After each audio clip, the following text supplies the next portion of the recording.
Pada awal abad ke-19, Panah Semarang adalah pelabuhan kecil yang mulai berkembang pesat karena perdagangan rempah. Para saudagar Eropa, terutama dari Belanda, mulai menetap dan mendirikan bangunan-bangunan besar bergaya kolonial. Mereka membutuhkan pusat administrasi untuk mengatur jalur perdagangan dan perkereta apian. Dalam rapat para pejabat Hindia Belanda, diputuskan membangun sebuah gedung megah yang melambangkan kekuasaan dan kemajuan. Lokasinya ditentukan di dekat pusat kota, tepat di jantung Semarang. Rakyat lokal hanya bisa menyaksikan rencana besar itu dari kejauhan, belum memahami bahwa bangunan itu akan menjadi bagian dari sejarah mereka kelak. Suara keras alat berat dan kereta kuda mulai mendominasi jalanan yang sebelumnya hanya dilintasi pedagang dan nelayan. Mereka menyebut proyek itu sebagai Gedung 1000 Pintu karena rancangannya konon sangat rumit dan besar. Para arsitek Belanda membawa cetak biru yang penuh misteri dan simbol. Di balik megahnya proyek itu, ada sesuatu yang disembunyikan. Adalah Jacobus van Schaick dan Cosman Citroen, dua arsitek terkenal dari Belanda yang dipercaya merancang gedung besar itu. Mereka dikenal memiliki gaya arsitektur yang unik, memadukan fungsionalitas dan simbolisme. Dalam sketsa awal, terlihat banyak lorong tersembunyi dan pintu-pintu yang tak mengarah ke ruangan manapun. Ketika ditanya, Van Schaick hanya tersenyum. Setiap pintu menyimpan cerita. Desain ini disebut Neo-Indis, perpaduan antara gaya Eropa dan adaptasi tropis. Namun dalam malam-malam pengerjaan, para pekerja sering melihat Van Schaick duduk termenung di halaman bangunan, menatap langit dan berbisik sendiri. Ia mengaku melihat sosok-sosok aneh di sekitar lokasi pembangunan yang dulunya merupakan pemakaman tua. Tapi demi proyek besar itu, semua bisikan diabaikan. Batu bata terus disusun, pintu-pintu terus dipasang. Tak ada yang boleh tahu bahwa tanah itu punya sejarah kelam. Sebelum bangunan didirikan, lokasi Lawang Sewu dulunya merupakan tanah pemakaman Tionghoa dan Belanda. Konon, para arwah yang dimakamkan di sana tidak tenang karena jasad mereka dipindahkan tanpa ritual penghormatan. Beberapa warga setempat bahkan menolak bekerja di proyek itu karena sering mengalami mimpi buruk. Tetapi tekanan ekonomi dan bayaran yang tinggi membuat sebagian dari mereka tetap menerima pekerjaan itu. Setiap pagi, aroma bunga melati dan dupa kerap tercium, meski tak ada yang membakar. Seorang tua penjaga tanah yang dikenal sebagai Mbah Radiman pernah memperingatkan bahwa pintu-pintu yang dibangun di atas tanah ini akan menjadi lorong bagi mereka yang tak bisa pergi ke alam lain. Namun, peringatannya dianggap tak lebih dari dongeng tua. Van Schaick bahkan menolak tradisi lokal dan mempercepat pembangunan. Pekerjaan berlangsung siang dan malam, namun semakin banyak kejadian janggal yang dilaporkan. Seolah ada yang marah karena diganggu. Seiring dengan selesainya bagian pertama gedung, jumlah pintu yang dipasang menjadi bahan pembicaraan. Totalnya tak pernah benar-benar dihitung pasti, tapi selalu disebut melebihi 1000. Pintu-pintu itu tidak simetris, ada yang tersembunyi, ada pula yang tak bisa dibuka sama sekali. Para tukang bangunan menyebutnya pintu buta, yang hanya sebagai dekorasi. Tapi suatu malam, salah satu pekerja menghilang dan terakhir terlihat memasuki salah satu dari pintu tersebut. Pagi harinya, pintu itu ditemukan dalam keadaan terkunci dari dalam dan tak ada siapapun di dalam ruangnya. Suara langkah kaki terdengar dari dalam lorong, padahal tak ada orang yang melintas. Ketika salah satu pekerja mencoba menandai pintu-pintu aneh itu, ia terjatuh dari lantai 2 dan meninggal seketika. Sejak itu, muncul larangan tak tertulis di kalangan para tukang. Jangan sembarangan membuka pintu yang tak dikenal. Bangunan itu mulai hidup dan menjaga rahasianya sendiri. Gedung itu akhirnya selesai dibangun dan diberi nama resmi sebagai kantor Nederlands Indische Spoorwegmaatschappij (NIS), perusahaan kereta api Hindia Belanda. Namun masyarakat Semarang menyebutnya dengan nama Lawang Sewu, yang berarti 1000 pintu dalam bahasa Jawa. Nama itu muncul bukan karena hitungan pasti, melainkan dari kesan mistis dan rumitnya lorong serta pintu-pintu yang tak terhitung. Bahkan penjaga Belanda pun menyebutnya dengan rasa kagum sekaligus takut. Saat diresmikan, acara berlangsung megah dengan kehadiran para pejabat tinggi kolonial. Namun di balik kemegahan itu, beberapa tamu kehormatan merasakan hawa dingin yang tidak biasa. Di sebuah sudut bangunan, seorang pelayan wanita ditemukan pingsan setelah melihat sosok perempuan bergaun putih berjalan di lorong belakang. Lawang Sewu telah berdiri, tapi kisahnya baru saja dimulai, dan setiap pintu tampaknya menyimpan sesuatu yang tak bisa dijelaskan logika. Isu tentang sosok perempuan bergaun putih mulai menyebar di antara para staf NIS. Beberapa penjaga malam melaporkan melihat sosok itu berjalan menyusuri lorong dengan langkah pelan, lalu menghilang di balik salah satu pintu yang tak pernah dibuka. Konon, wajahnya pucat, rambutnya panjang menutupi sebagian wajah, dan ia tak pernah berbicara. Setiap kemunculannya diikuti bau bunga melati yang menyengat. Para pegawai mulai takut bekerja di malam hari. Cerita rakyat pun berkembang. Perempuan itu adalah arwah seorang noni Belanda yang bunuh diri di lantai 3 karena kekasihnya tewas dalam kecelakaan kereta api. Ia tidak tenang karena jiwanya terikat pada bangunan yang menjadi pusat kecelakaan tersebut. Sejak saat itu, pintu tempat ia muncul disebut sebagai pintu duka. Para petugas keuangan bahkan memindahkan arsip ke ruangan lain karena merasa selalu diawasi. Aura mistis bangunan itu semakin kuat. Di bagian tengah bangunan terdapat tangga spiral megah yang menghubungkan lantai dasar ke loteng. Tangga itu menjadi simbol keanggunan arsitektur Eropa, tapi juga menjadi pusat dari banyak kejadian ganjil. Seorang petugas kebersihan pernah melihat bayangan hitam berdiri di ujung tangga saat dini hari. Bayangan itu tampak diam dan menatap tajam ke bawah, seolah menjaga sesuatu. Ketika ia mencoba mendekat, sosok itu langsung lenyap. Legenda penjaga tangga spiral mulai tumbuh di kalangan pekerja. Sosok itu diyakini sebagai mantan pegawai Belanda yang terbunuh karena dituduh menjadi mata-mata saat masa pendudukan Jepang. Arwahnya tak pernah meninggalkan pos jaganya, menunggu keadilan yang tak pernah datang. Banyak yang merasa sakit kepala atau kehilangan keseimbangan saat menaiki tangga tersebut. Tangga yang seharusnya membawa ke atas justru membawa suasana mencekam ke dalam hati. Di halaman belakang Lawang Sewu terdapat sebuah sumur tua yang kini tertutup besi.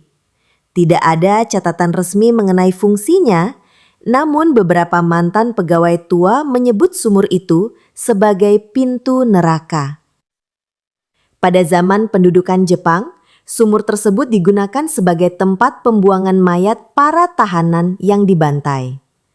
Bau amis masih sering tercium, terutama setelah hujan turun. Tak ada yang berani mendekat kecuali dengan doa. Konon, suara-suara rintihan dan jeritan kadang terdengar dari sumur tersebut di malam hari. Seorang penjaga yang mabuk pernah mencoba membuka tutup besinya dan langsung mengalami kerasukan. Ia berteriak menggunakan bahasa Jepang padahal ia tak pernah belajar bahasa itu. Setelah insiden itu, sumur dikunci selamanya. Namun, banyak yang percaya arwah para korban masih terjebak di dalamnya. Lawang Sewu menyimpan sejarah kelam yang tidak tercatat di buku. Banyak yang tahu bahwa di bagian bawah Lawang Sewu terdapat ruang penjara yang digunakan saat masa pendudukan Jepang.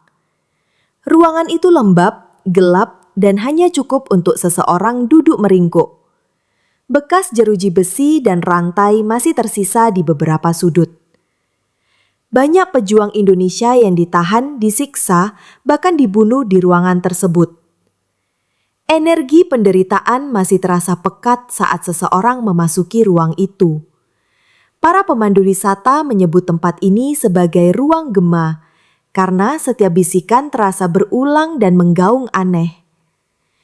Beberapa wisatawan mengaku merasakan sesak napas dan tiba-tiba menangis tanpa sebab. Ada cerita tentang seorang remaja yang hilang kesadaran setelah masuk sendirian ke ruang bawah tanah. Setelah sadar, ia mengaku melihat seorang lelaki berseragam Jepang berdiri di ujung lorong. Kisah-kisah ini membuat ruang bawah tanah menjadi titik paling angker dari Lawang Sewu. Di lantai 2, terdapat sebuah lorong panjang yang dikenal sebagai lorong tanpa ujung. Meski secara arsitektur memiliki dinding penghalang, namun bagi beberapa orang, lorong itu seolah tak pernah berakhir.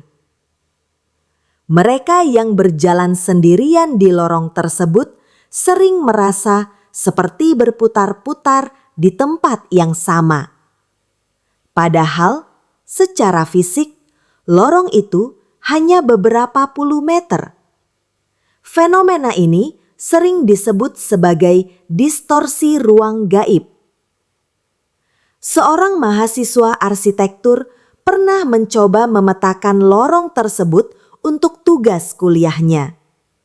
Namun, ia malah mengalami gangguan mental setelah itu, mengaku mendengar suara-suara yang membisikkan rahasia masa lalu gedung. Di ujung lorong itu terdapat sebuah pintu ganda yang konon hanya terbuka saat malam Jumat Kliwon. Tak ada yang tahu apa yang ada di balik pintu itu. Lorong itu bukan sekadar jalur penghubung ruangan, tapi penghubung dua dunia. Di ruang arsip lantai 1 terdapat sebuah cermin tua berbingkai emas yang didatangkan langsung dari Belanda. Cermin ini awalnya berfungsi sebagai hiasan. Namun, lama-kelamaan ditutupi kain putih karena sering menampilkan bayangan yang tak sesuai kenyataan. Beberapa karyawan melihat sosok lain berdiri di belakang mereka saat bercermin, meskipun ruangan sepi. Bayangan itu kadang tersenyum, kadang menangis. Mereka yang terlalu lama menatap cermin akan merasa pusing dan muntah. Seorang pegawai wanita sempat kesurupan setelah tanpa sengaja membuka penutup cermin itu.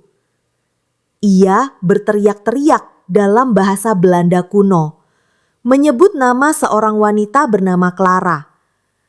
Setelah sadar, ia tak ingat apapun.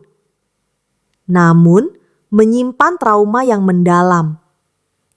Sejak kejadian itu, cermin tersebut tidak lagi disentuh dan disegel dengan papan kayu.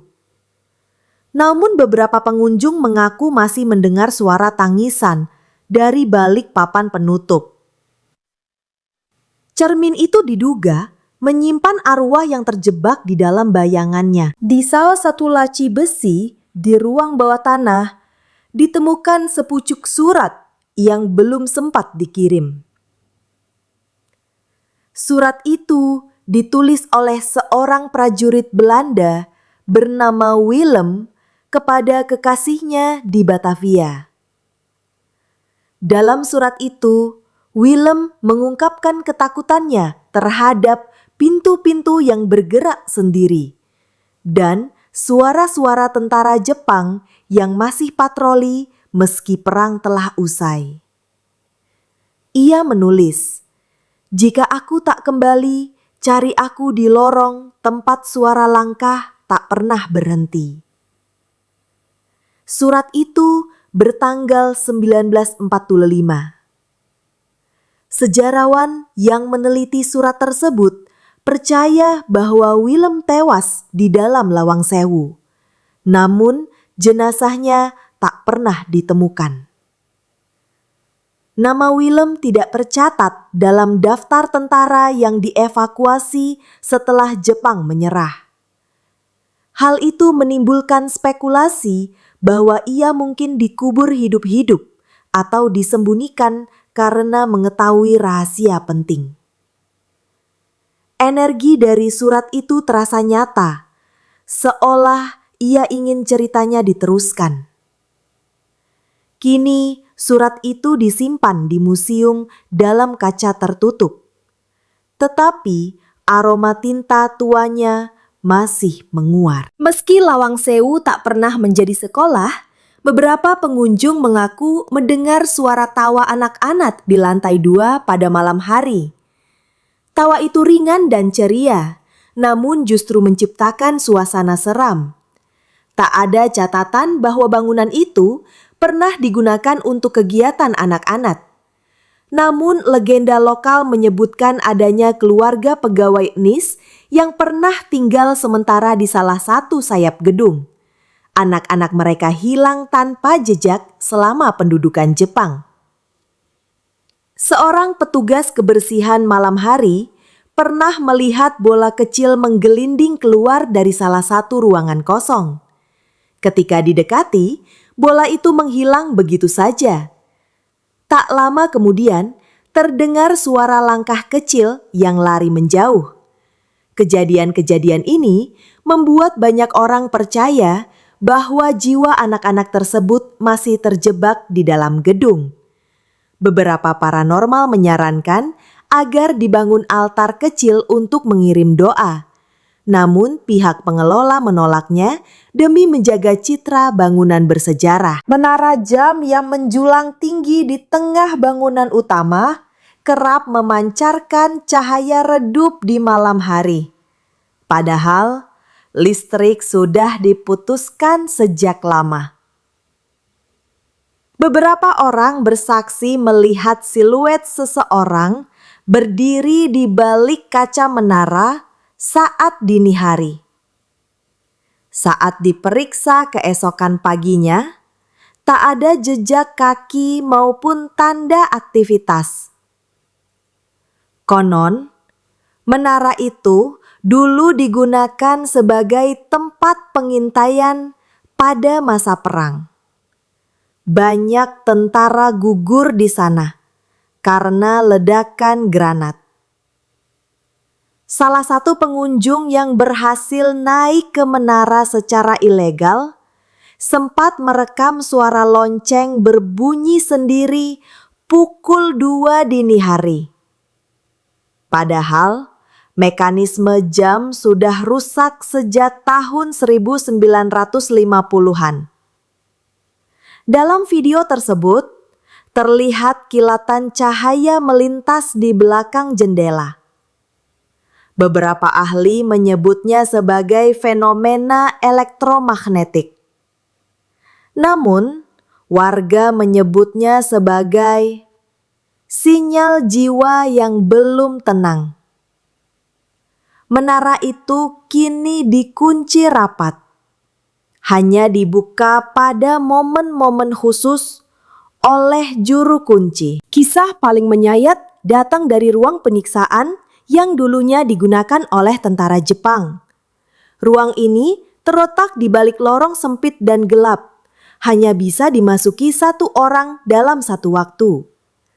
Dindingnya dingin dan lembab, dengan bekas darah yang tak bisa hilang meski sudah dicat berulang kali.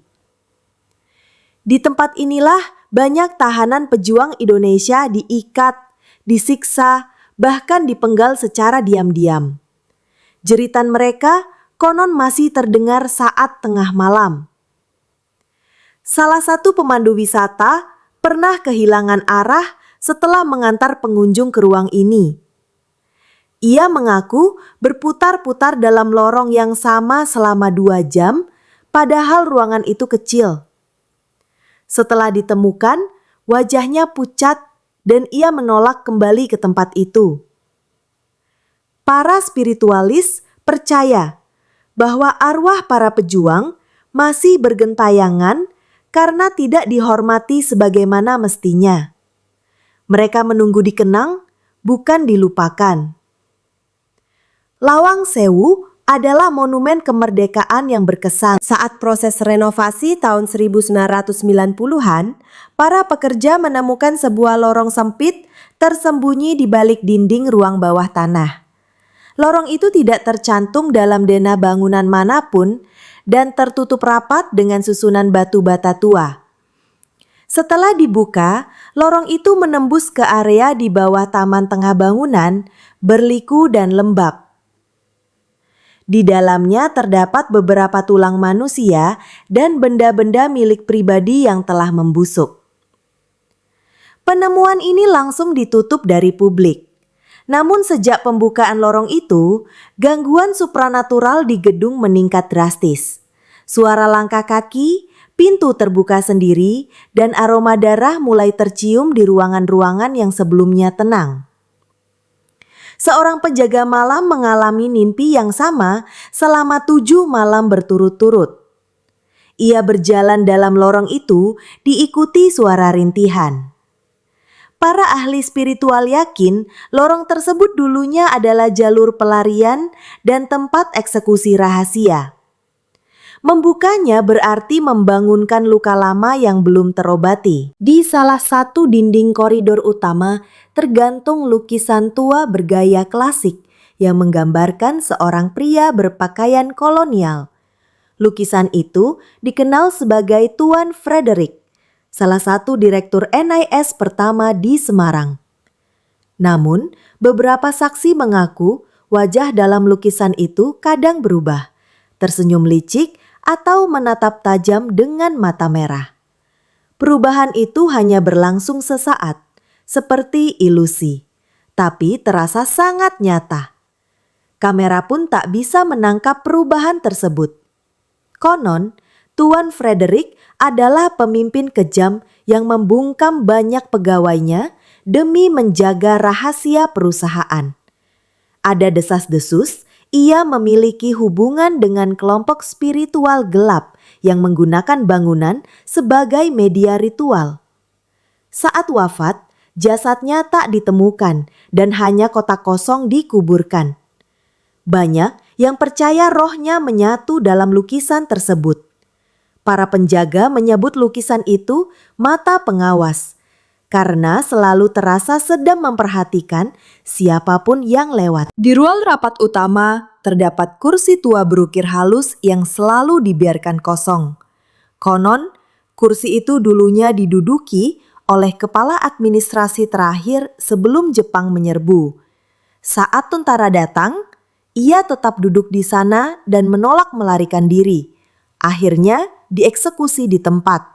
Anehnya, sejak saat itu, kursi tersebut tak pernah bisa digeser dari posisinya meski sudah dicoba dengan berbagai alat. Bahkan saat ruangan direnovasi, semua furnitur dipindahkan kecuali kursi itu. Beberapa pengunjung yang duduk di kursi tersebut mengalami rasa nyeri mendadak di leher atau dada. Ada pula yang langsung menangis tanpa tahu sebabnya. Para spirit di salah satu ruangan kecil lantai 2, terdapat jendela besar yang menghadap ke arah stasiun Tawang. Jendela itu dikenal dengan sebutan jendela kenangan, karena orang-orang yang menatapnya sering mengalami penglihatan aneh. Seorang turis asal Belanda mengaku melihat kereta uap datang dan pegawai berseragam NIS berlalu lalang. padahal halaman di luar kosong. Ia juga mendengar peluit dan gemuruh roda kereta yang tak pernah terdengar di masa kini. Beberapa percaya bahwa jendela itu adalah celah waktu, membuka portal ke masa lalu yang terkunci dalam dimensi bangunan. Seorang dukun Jawa menyebutnya sebagai batas antara dunia nyata dan dunia kenangan. Tak semua bisa melihatnya, hanya yang memiliki sensitivitas tinggi. Jendela itu kini ditutup tirai tebal, namun sesekali masih terbuka sendiri di malam hari. Masyarakat percaya jiwa-jiwa masa lalu masih menunggu pulang melalui jendela tersebut.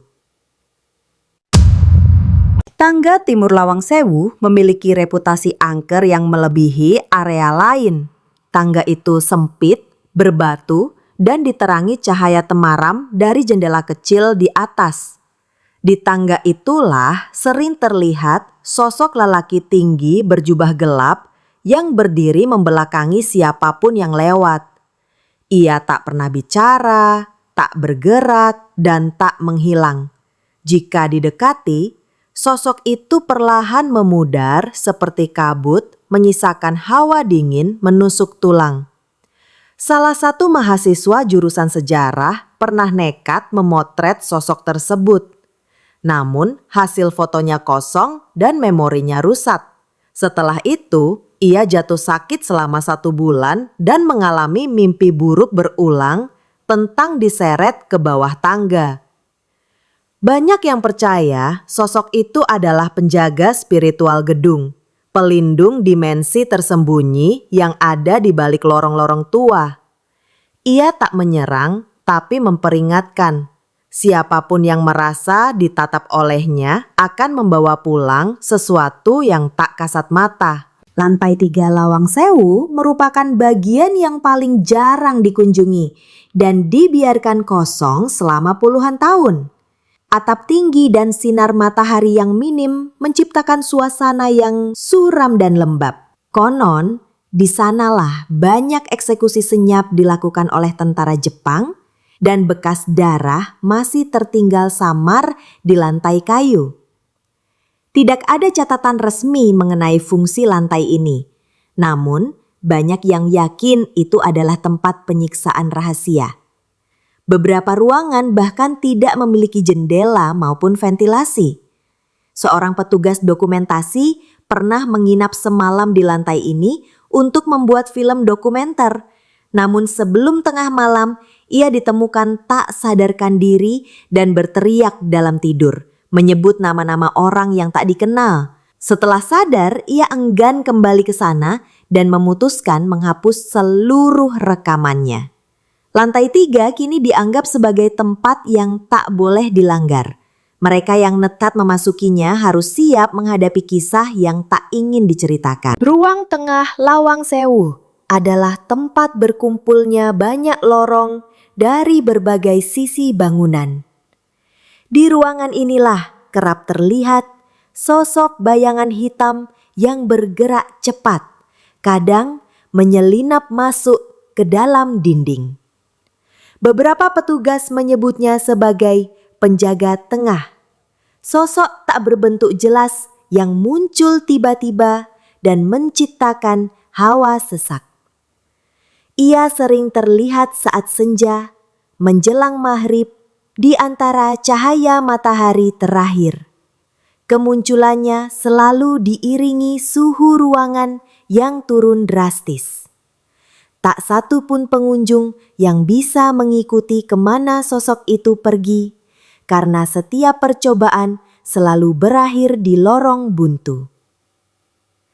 Paranormal yang pernah mencoba berkomunikasi dengannya mengatakan sosok itu bukan arwah manusia, melainkan energi lama yang tersimpan dari penderitaan kolektif.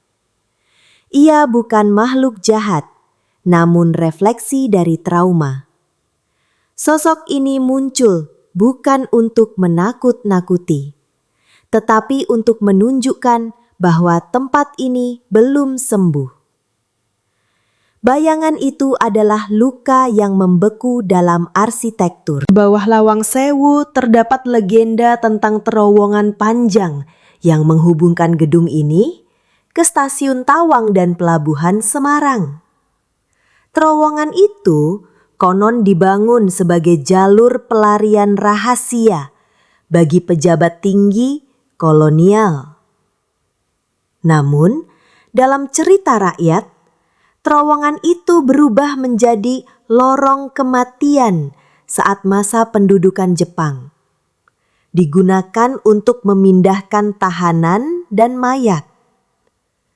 Banyak yang percaya arwah para korban masih mendiami lorong tersebut. Beberapa tim eksplorasi pernah mencoba menelusuri jalur bawah tanah ini, namun selalu mengalami disorientasi. Peta yang dibawa menjadi tak berguna. Kompas berputar acak dan peralatan elektronik mati tiba-tiba. Suara rantai yang diseret dan rintihan samar sering terdengar dari kejauhan. Satu kelompok bahkan kehilangan anggota tim selama 2 jam penuh tanpa penjelasan. Terowongan itu kini ditutup permanen dan hanya disebut dalam bisik-bisik sejarah yang tak pernah dibukukan. Pada masa revolusi kemerdekaan tahun 1945, Lawang Sewu menjadi lokasi pertempuran sengit antara pemuda Indonesia dan tentara Jepang. Gedung megah itu berubah menjadi medan perang, dinding-dindingnya berlubang peluru dan lorong-lorongnya penuh jeritan. Banyak pemuda gugur di tempat ini, namun jasad mereka tak semua berhasil diidentifikasi. Sejak saat itu, Lawang Sewu menjadi simbol perlawanan, namun juga menyimpan duka mendalam yang tertanam di setiap sudut. Bendera merah putih pertama yang dikibarkan di atap Lawang Sewu dilakukan oleh seorang pemuda bernama Darsono yang kemudian ditembak mati beberapa menit setelahnya. Arwahnya dipercaya masih berkeliaran menjaga gedung dengan semangat nasionalismenya. Beberapa pengunjung pernah melihat siluet pemuda membawa bendera di balkon atas saat dini hari. Ia tak menampakkan wajah, hanya berdiri tegak menatap ke arah timur.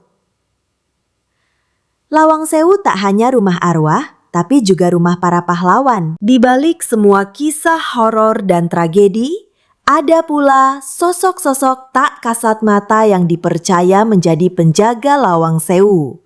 Mereka bukan arwah penasaran, melainkan entitas spiritual Jawa kuno yang menjaga keseimbangan antara dunia manusia dan dunia halus. Sosok-sosok ini kerap terlihat oleh anak kecil atau orang yang memiliki mata batin terbuka. Mereka muncul sebagai bayangan cahaya keemasan, suara angin berbisik, atau aroma bunga kantil yang menyelimuti ruangan.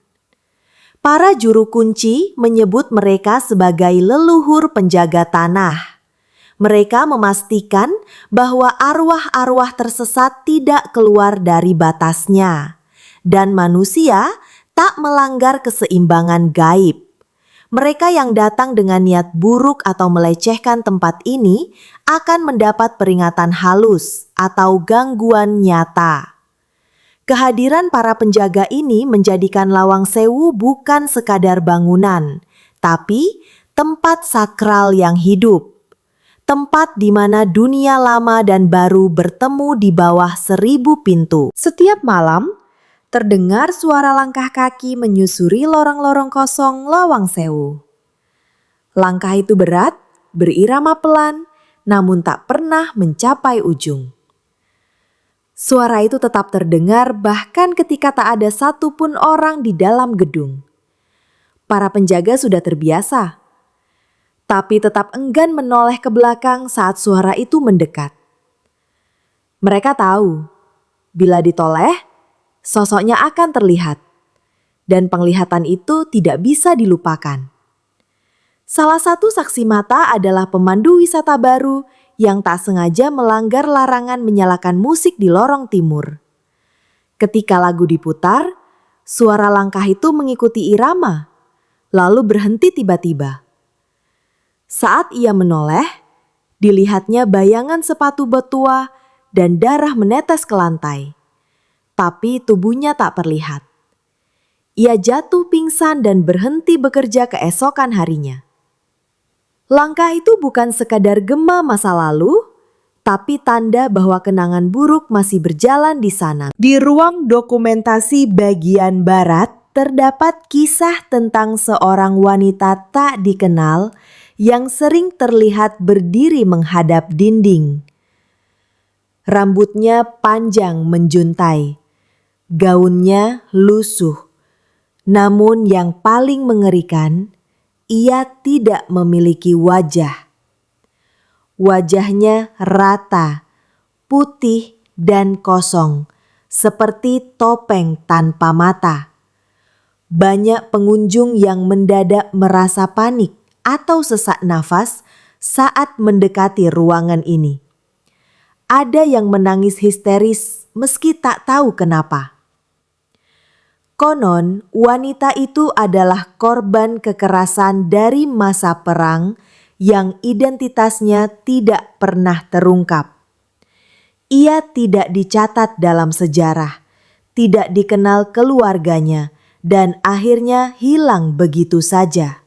Keberadaannya di Lawang Sewu adalah simbol dari mereka yang dilupakan sejarah. Para spiritualis mengatakan, arwahnya masih mencari namanya agar ia bisa diakui dan pergi dengan tenang. Wajahnya hilang bukan karena mengerikan, tapi karena dunia tak pernah memberinya identitas. Di sisi utara bangunan, terdapat sebuah ruangan kecil yang tak pernah menghangat meski matahari menyinari sepanjang hari. Termometer selalu menunjukkan suhu lebih rendah dari bagian lain gedung, seolah ada sesuatu yang membekukan udara di sana. Beberapa menyebut ruangan ini sebagai ruang waktu beku. Barang-barang di dalamnya tidak pernah berdebu, tidak berubah posisi, dan seakan membeku dalam detik yang sama sejak puluhan tahun lalu. Seorang peneliti metafisika pernah masuk dan merekam suara aneh seperti jam berdetak mundur. Ia merasa waktu berjalan lebih lambat saat berada di dalam ruangan itu. Setelah keluar, jam tangannya tertinggal 1 jam dibanding waktu sebenarnya. Tidak ada teknologi yang mampu menjelaskan fenomena ini. Ruangan itu kini ditutup dan dibiarkan kosong. Warga percaya ruangan itu adalah tempat tertinggalnya waktu yang tidak ingin dilanjutkan. Salah seorang kolektor sejarah pernah menemukan surat tua bertuliskan tangan dalam bahasa Jawa kuno di bawah lantai ruang pengarsipan. Surat itu berisi kutukan dan permohonan agar bangunan 1000 pintu ini tak menjadi makam bagi 1000 jiwa tak berdosa.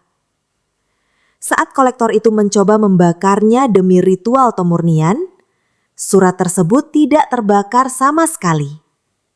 Bahkan setelah direndam air, tulisannya tetap utuh dan kertasnya tidak hancur. Ia lalu menyimpan surat itu di lemari besi. Namun, suara tangisan anak kecil mulai terdengar dari dalam lemari setiap malam. Surat itu akhirnya dikembalikan ke lokasi asalnya dan dikubur kembali di bawah lantai. Setelah itu, gangguan di ruang arsip perlahan mereda. Banyak yang percaya surat itu ditulis oleh seseorang yang menyaksikan kezaliman besar di masa lalu dan ingin meninggalkan peringatan. Tak semua benda bisa dimusnahkan, karena ada kebenaran yang harus tetap abadi. Di sudut timur bawah tanah, terdapat 1 pintu tua yang dilapisi logam dan ditutup rapat dengan rantai besi. Tak ada catatan yang menjelaskan fungsinya, dan tak ada kunci yang cocok untuk membukanya. Beberapa percaya pintu itu mengarah ke ruang bawah tanah paling dalam, tempat di mana kejahatan terbesar disembunyikan. Pintu itu selalu dingin, bahkan jika disentuh dengan sarung tangan. Seolah ada sesuatu dari dalam yang menyerap cahaya dan panas. Dalam satu kejadian, rantai pintu itu bergetar sendiri di tengah malam, menimbulkan suara nyaring seperti lonceng kecil. Seorang pengunjung yang nekat mencoba mendekat langsung muntah darah dan kehilangan kesadaran. Ketika sadar, ia berbisik lirih, "Jangan buka! Jangan pernah buka!" Pintu itu kini diberi papan peringatan oleh juru kunci. Ia menyebut pintu itu sebagai gerbang penyesalan, dan siapapun yang membukanya akan membangkitkan sesuatu yang seharusnya tetap terkubur. Jacobus van Sky, sang arsitek utama Lawang Sewu, menghilang secara misterius setelah bangunan selesai. Tidak ada catatan perjalanan kembali ke Belanda, dan namanya menghilang dari arsip pemerintahan kolonial. Beberapa percaya ia meninggal diam-diam dan dikubur di sekitar bangunan. Namun ada pula desas-desus bahwa ia mengunci dirinya di salah satu ruangan dan tidak pernah keluar. Banyak pekerja percaya Van Sky masih tinggal di dalam sebagai roh pengawas. Salah satu ruangan di lantai 2 sering terdengar suara lelaki bergumam dalam bahasa Belanda, merancang ulang denah di udara. Di dindingnya tertulis peta arsitektur tak dikenal yang berubah setiap malam. Paranormal menyebut bahwa Van Sky tak pernah bisa pulang karena jiwanya terikat pada bangunan ciptaannya. Ia bukan dihantui oleh setan, tapi oleh ciptaannya sendiri. Lawang Sewu bukan hanya mahakaryanya, tapi juga makamnya yang hidup. Beberapa tamu yang menginap diam-diam di kompleks Lawang Sewu mengalami mimpi yang sama. Mereka berada di lorong panjang tanpa akhir, dikelilingi pintu-pintu tinggi yang terbuka dan tertutup sendiri. Dalam mimpi itu, selalu terdengar suara memanggil nama mereka. Pelan, dalam bahasa asing, namun terasa akrab. Mereka terbangun dengan keringat dingin dan luka kecil di telapak tangan, seperti bekas cengkraman. Mimpi itu terasa terlalu nyata untuk dianggap kebetulan. Peneliti spiritual menyimpulkan bahwa ada kesadaran dalam gedung itu yang mencoba berkomunikasi dengan manusia lewat mimpi. Ia tidak berbicara dengan kata, melainkan dengan rasa dan simbol. Mereka yang mendapat panggilan dianggap memiliki ikatan masa lalu dengan gedung tersebut, entah sebagai korban atau saksi. Lawang Sewu bukan hanya menyimpan jiwa, tetapi juga menarik jiwa. Dan panggilannya tidak bisa ditolak selamanya. Pada tahun 2004, setelah meningkatnya laporan gangguan, diadakan sebuah ritual besar oleh para spiritualis Jawa, dukun, dan tokoh adat. Mereka berkumpul di halaman depan Lawang Sewu untuk melakukan penyegelan gaib. Ritual ini melibatkan sesaji 7 rupa, doa dalam berbagai bahasa, dan penyebaran air bunga 7 sumur. Tujuannya bukan untuk mengusir, tapi untuk menenangkan dan mengunci energi yang terlalu liar. Banyak yang tak diundang karena ritual ini dianggap sangat sakral. Selama ritual berlangsung, awan gelap menyelimuti bangunan meski hujan tidak turun.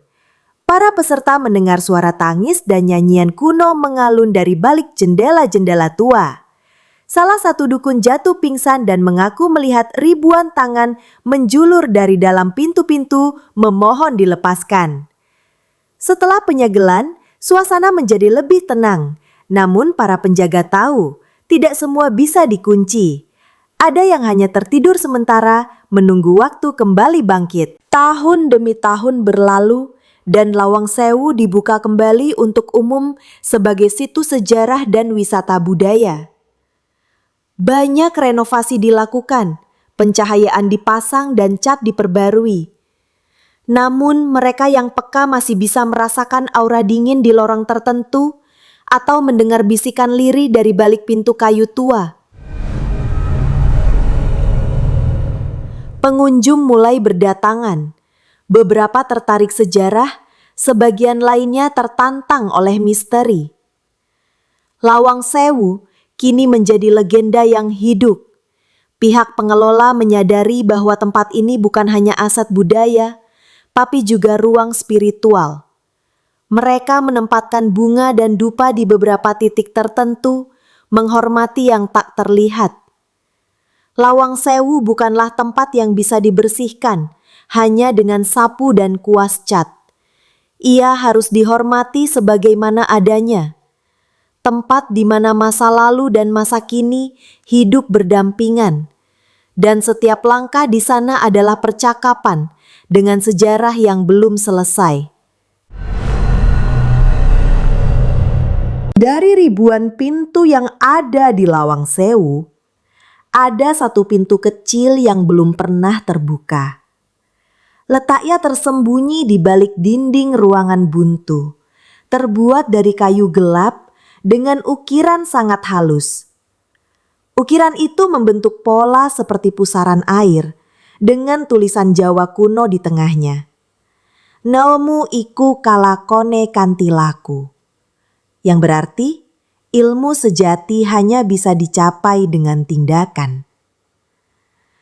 Pintu ini ditemukan saat restorasi, tapi tak satu pun kunci cocok dengannya. Beberapa meyakini bahwa pintu ini bukan dibuat untuk dibuka secara fisik, melainkan spiritual. Ia adalah gerbang terakhir menuju kebenaran sejarah Lawang Sewu. Tempat segala rahasia terlipat rapi. Para ahli percaya, saat seseorang dengan niat tulus dan hati bersih menyentuhnya, pintu itu akan membuka sendiri. Namun hingga hari ini, belum ada yang layak. Pintu itu tetap tertutup, menunggu seseorang yang tidak hanya mencari kisah, tapi memahami maknanya. Seorang pemuda dari luar kota, mahasiswa sejarah bernama Raka, memutuskan untuk menginap diam-diam di Lawang Sewu demi menyusun skripsinya. Ia ingin menulis tentang sisi gaib bangunan ini dari sudut pandang rasional. Dengan membawa kamera, perekam suara, dan jurnal catatan, ia masuk lewat celah jendela belakang. Malam itu sunyi, hanya ditemani bayangan dan napasnya sendiri. Tapi begitu tengah malam tiba, semua pintu mulai bergetar perlahan. Raka mencatat perubahan suhu, mencium aroma melati yang datang dan pergi, lalu mendengar bisikan samar menyebut namanya. Di koridor utama, ia melihat bayangan pria berseragam dan wanita tanpa wajah berdiri berseberangan, seperti dua dunia yang bersilangan. Namun anehnya, ia tak merasa takut, melainkan tersentuh, seperti dipanggil pulang. Ia menulis dalam jurnalnya, Lawang Sewu bukan tempat hantu, tapi tempat ingatan yang menolak dilupakan. Dalam penglihatannya, Raka tiba-tiba berada di ruang rapat tua, dikelilingi sosok-sosok dari masa lalu, para pegawai kolonial, pejuang kemerdekaan, arwah korban perang, dan sang arsitek, Van Schaik. Mereka tidak menyeramkan, hanya menatapnya dalam diam. Van Schaik melangkah maju dan berkata dalam bahasa yang entah bagaimana Raka pahami. Kau yang kami tunggu. Mereka meminta satu hal, agar sejarah mereka tak dibelokkan, agar nama-nama mereka dihidupkan kembali. Raka menangis dalam mimpi itu, lalu menuliskan semua nama yang ia lihat dan dengar. Pagi harinya, ia terbangun di beranda depan Lawang Sewu, seolah tidak pernah masuk. Tapi semua alatnya merekam, video, suara, dan catatan penuh nama. Ia menyerahkan semuanya ke Arsip Nasional dan meminta agar Lawang Sewu tidak hanya dijual sebagai cerita horor, tapi dihormati sebagai monumen sejarah. Kisah itu pun mulai bergema ke seluruh penjuru negeri. Setelah pengakuan publik terhadap peran Lawang Sewu dalam sejarah bangsa, pemerintah dan masyarakat mulai melakukan upacara penghormatan. Nama-nama pejuang dan korban mulai dituliskan dalam prasasti baru di halaman depan. Di malam pembacaan doa, banyak warga melihat cahaya samar melayang dari dalam gedung ke langit malam. Mereka percaya arwah-arwah yang terjebak kini mulai menemukan jalan pulang. Lawang Sewu menjadi saksi pengampunan. Tak ada lagi teriakan di malam hari, tak ada bau amis atau langkah kaki aneh. Gedung itu tetap menyimpan misteri, tapi bukan lagi sebagai tempat kutukan, melainkan penjaga kenangan. Aura tenang mulai terasa di seluruh ruangan. Para penjaga mengatakan, kini gedung ini bernafas dengan tenang. Lawang Sewu tak lagi menakutkan, karena luka lamanya mulai disembuhkan. Pengunjung Lawang Sewu kini datang dengan rasa hormat, bukan sekadar keberanian. Mereka berjalan perlahan, menyentuh dinding dan pintu tua, sambil membayangkan kisah-kisah yang pernah hidup di dalamnya. Setiap pintu bukan hanya jalur fisik, tapi portal ke masa lalu. Pintu menuju kantor kolonial, ruang penyiksaan, kamar arwah wanita, dan lorong sang arsitek. Tak ada dua pintu yang menyimpan kisah yang sama. Raka, sang mahasiswa, akhirnya menulis buku berjudul Lawang Sewu, Sejarah yang Hidup, yang menjadi referensi nasional. Ia kembali ke gedung itu setiap tahun untuk berziarah secara pribadi. Dalam salah satu puisinya, ia menulis, 1000 pintu telah kutemui, tapi hanya satu yang membawaku pulang, pintu kenangan. Kini, Lawang Sewu tak lagi menjadi misteri tanpa makna, tapi rumah bagi sejarah yang diberi suara. Dan suara itu terus hidup dalam setiap lantai dan langkah. Di balik semua cerita, konon masih ada satu sosok yang tetap tinggal, penjaga terakhir. Ia bukan hantu, bukan manusia, tapi wujud energi dari seluruh memori yang terserap di dinding dan lantai. Ia muncul hanya pada malam hari, saat gedung benar-benar sepi, sebagai cahaya putih yang menyusuri lorong. Ia tidak berbicara, tidak menyentuh, hanya memastikan semuanya tetap dalam keseimbangan. Ia bukan untuk ditakuti, melainkan dihormati. Bagi mereka yang datang dengan niat buruk, penjaga akan memantulkan perasaan terdalam mereka sendiri. Takut, kesedihan, atau penyesalan. Tapi bagi yang datang dengan hati tulus dan penuh rasa ingin tahu, penjaga akan memberi satu hadiah, pemahaman. Pemahaman bahwa Lawang Sewu bukan tempat terkutuk, melainkan tempat pembelajaran. Bangunan itu tidak akan pernah mati, karena selama manusia masih mencari masa lalu, ia akan tetap membuka pintunya, satu demi satu, 1000 kali.